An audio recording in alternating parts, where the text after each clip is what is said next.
So I'm a bit of a history buff, and as a holistic chiropractor, we tend to look for patterns or obsess about patterns within the body. But tie in the history, and it's interesting because we start to see all sorts of different patterns within history as well. If we go all the way back to 1895, when chiropractic was birthed, ultimately, D.D. Palmer is the guy who discovered chiropractic. And in its infancy, how chiropractic came to be is Harvey Lillard was the very first chiropractic patient. He was deaf, and he was the groundskeeper ultimately for D.D. Palmer, who was a magnetic healer in the day. As you can probably expect, Harvey ended up being a test subject for D.D. on probably multiple occasions, and Lord knows what he did to him. But it's interesting too that D.D. Palmer ended up noticing aberrations within Harvey Lillard's posture, some trouble within his neck, things that he felt, things that he observed. And the amazing thing is, D.D. devised that, hey, if I was to try to shift this segment within Harvey's spine, what would that do? And the very first chiropractic adjustment just so happened to give Harvey his hearing back. He went from deaf to hearing. And D.D. said, geez, I think I'm onto something here. Okay. Chiropractors today are widely known for fixing cricks and aches and, those sorts of things, aches and pains, more musculoskeletal focused. And actually what birthed chiropractic into being is a man got his hearing back. Okay. Fast forward about 20 years, we go into the 1918 flu pandemic.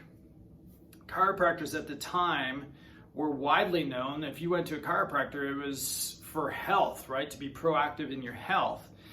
And there's research going back to 1918 that shows you were 60 times more likely to survive the 1918 flu pandemic if you were a chiropractic patient. If you went to a chiropractor in 1918, it was because, hey, everybody's noticing there's some sort of you're just healthier, right? There's something to this. And it was such a dramatic and obvious improvement within people's immunology that's literally the breaking point where state licensures opened up for most chiropractors across the country. And in fact, if you go all the way back to Wisconsin following the 1918 flu pandemic, it was such a huge response and so powerful that the Wisconsin Medical Association actually offered chiropractors medical licenses to practice medicine. Okay, if you can't beat them, absorb them. That's what happened to doctors of osteopathy back in the 60s, right? So ultimately, most of those chiropractors at the time said, no, why would we want to do that? I mean, we're chiropractors. We don't want to be medical doctors. So anyways, fast forward to 2020, and now we've got coronavirus, okay? Again, I mentioned in the beginning, as a holistic chiropractor, we look for patterns, okay? And I've been in practice since 2005. That's 15 years, okay, of beating my drum every day about stay healthy, prevention, get adjusted, amplify your neuroimmunity, get your nervous system checked, right? Balance between parasympathetic and sympathetic nervous system, get your kids checked. This is, from maternal care to pediatrics to family practice and sports injuries and you name it. Like I see it all, right? And we're constantly saying to live a healthy lifestyle, take vitamins, exercise, be proactive in your health, because who knows when the next coronavirus is going to come around, right? Who knows when the next flu pandemic is going to come around? So in a sense, I think pandemics are good, right? Because all of a sudden health is on the forefront, okay, we start thinking about, gee, what should I do to perhaps prevent this? You don't want this virus. You don't want to wait until you're sick to do something, especially in this scenario. So honestly, just another day in the trenches for me, okay? I am happy to see that other people are finally thinking about this and taking it seriously, okay?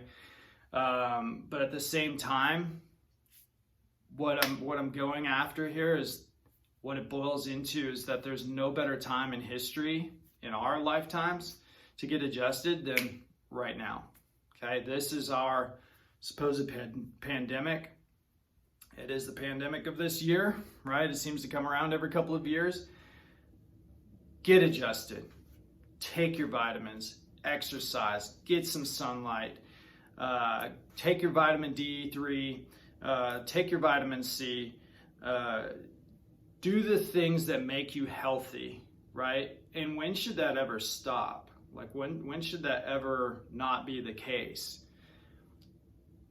It's sad that pandemics come and that's what wakes us up and makes us think, hey, gee, maybe I should do something about my health, but it's what we're here for, okay? I believe so much in you getting adjusted during this time that we're doing a buy one, get one, okay? In the office, you come in, if you're coming in once a week, you should get adjusted twice a week. So buy one, we'll give you the other one.